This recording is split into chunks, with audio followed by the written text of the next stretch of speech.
উপরে যারা হামলা করেছে তারা কি স্থানীয় ছিল নাকি সন্ত্রাসী ছিল? যারা হামলা করেছে তারা কি আওয়ামী লীগ, যুবলীগ, ছাত্রলীগ তথা ওই জাহাঙ্গীর গঙ্গের সন্ত্রাসী ছিল কিনা? গাজীপুরের স্থানীয়রা কি রামদা নিয়ে মানুষ কোপায়? গাজীপুরের স্থানীয়রা কি রামদা নিয়ে মানুষের উপরে হামলা করে? গাজীপুরের স্থানীয়রা কি মানুষের মাথায় কোপ মারে? এবার কথাটা মিডিয়ার উদ্দেশ্যে একদম স্পষ্ট করে বলি, এই গাজীপুরের যারা মিডিয়ারা, পুরো বাংলাদেশের মিডিয়ার উদ্দেশ্যে একটা কথা বলি, খুনি হাসিনারা বলে এমন অনেক মিডিয়া ছিল যারা অনেক জনগণের, অনেক মানুষের, অনেক দালালের চেয়ে খুনি হাসিনাকে বেশি চাচ্ছে। আমরা দেখি বাংলাদেশের একটা মিডিয়া, আমরা সাবধান করে দিচ্ছি, নাম যদি বলি এখানে এখন এই মিডিয়ার কিন্তু অস্তিত্ব থাকবে না। গাজীপুরের সাবেক মন্ত্রী, এত তেল কেন সাবেক মন্ত্রী বলা লাগে? নাম করে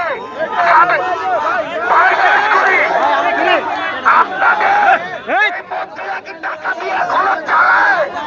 তাদেরকে এত সম্মান দিয়ে কথা বলা লাগে? এরা তো একটা খুনির দোষর। শিরোনাম দেওয়া হয়েছে গাজীপুরের সাবেক মন্ত্রীর বাড়িতে ছাত্র জনতার উপর স্থানীয়দের হামলার প্রতি বাংলাদেশে আর কোন রেজিমের এই তোষামতি চাচাচাটি আমরা দেখতে চাই না। জেনেক্সে শিফট করো, লাইফকে লিফট করো। মিডিয়া যদি আপনাদের প্রফেশনালিজম দেখাতে পারেন তাহলে বাঁচে থাকেন, তাহলে চুরি করে ঘুরে বসে থাকেন।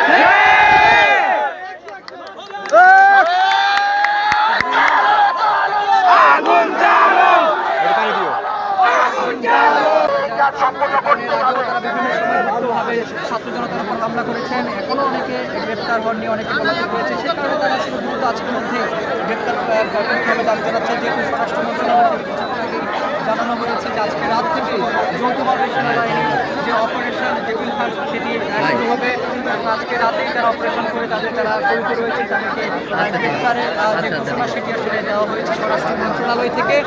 সেটিও শিক্ষার্থীরাও কিছুক্ষণ আগে বললেন যে স্বরাষ্ট্র মন্ত্রণালয় যাতে দ্রুত তাদেরকে গ্রেপ্তার করে বিচারের আওতায় নিয়ে আসেন সেই দাবিও তারা বলছেন যে এত ঘন্টা চলে যাওয়ার পরও কেন অপেক্ষা করতে হলো স্বরাষ্ট্র মন্ত্রণালয়কে যে এই ধরনের আসার সেই বিষয়টি নিয়েও তারা কিন্তু প্রশ্ন তুলেছেন। বলছেন যে দ্রুত যদি গ্রেপ্তার হয়ে যাবেন তারা বলছেন যে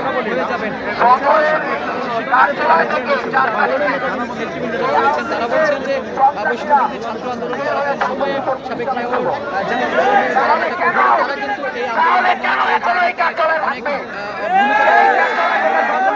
ভূমিকা ছিল, সেই বিষয়গুলো তারা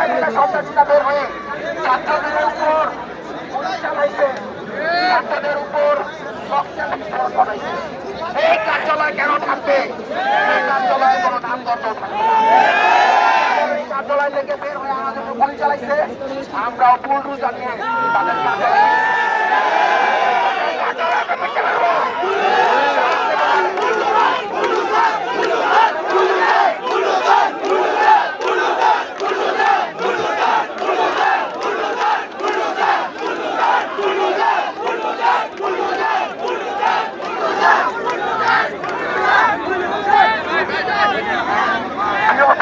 ছাত্র জনতা হাসিনা ফেসিস্ট এবং তার পুলিশে আজকে বিতর্ক নামিয়েছে।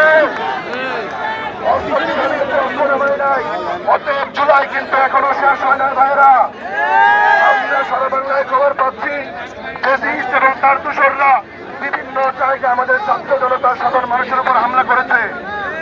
গতকালকে আমরা দেখলাম গাজীপুরের কসাই হাসিনার রুহানি পুত্র জাহাঙ্গীর হোয়াটসঅ্যাপ গ্রুপে যে বার্তা দিয়েছে সেখানে বলেছে রাজধানী সহ সারা দেশের মানুষদের তারা ঘুমাতে দেবে না। আপনারা শুনেছেন না? বলেছে খুনিরা প্রকাশ্য দিবালোকে ঘুরে বেড়াবে। এই জন্য কি আমরা আমার ভাই বোনেরা 24 রক্ত দিয়েছে? ফ্যাসিস্টদের ঘাপটি মেরে থাকা এই শয়তানরা কি সমাজ থেকে উৎখাত হয়েছে? আমরা শুনেছি অন্তর্বর্তীকালীন সরকারের পক্ষ থেকে ঘোষণা আসবে অপারেশন ডেভিল হান্ট হবে, মানে শয়তানের আস্তানা থেকে শয়তানদের পাকড়াও করা হবে। আওয়ামী সন্ত্রাসীরা যদি মাটির 70 হাত নিচে লুকে থাকে সেখান থেকে টেনে ইসলাম বের করে নিয়ে আসবে। অপারেশন টেবিল হাত চলবে, তার পাশে কি ছাত্র জনতা থাকবে? অপারেশন হবে কম্বাইন, বাংলাদেশের জনগণ এবং যৌথ বাহিনী মিলে আওয়ামী দুষ্কৃতিকারীদের গুন্ডাদের গণহত্যাকারীদের উৎখাত করা হবে। এবং আমাদের এই অবস্থান কর্মসূচি থেকে বলা হয়েছে এই অপারেশনের ব্যাপারে স্পষ্ট অঙ্গীকার করে গেলে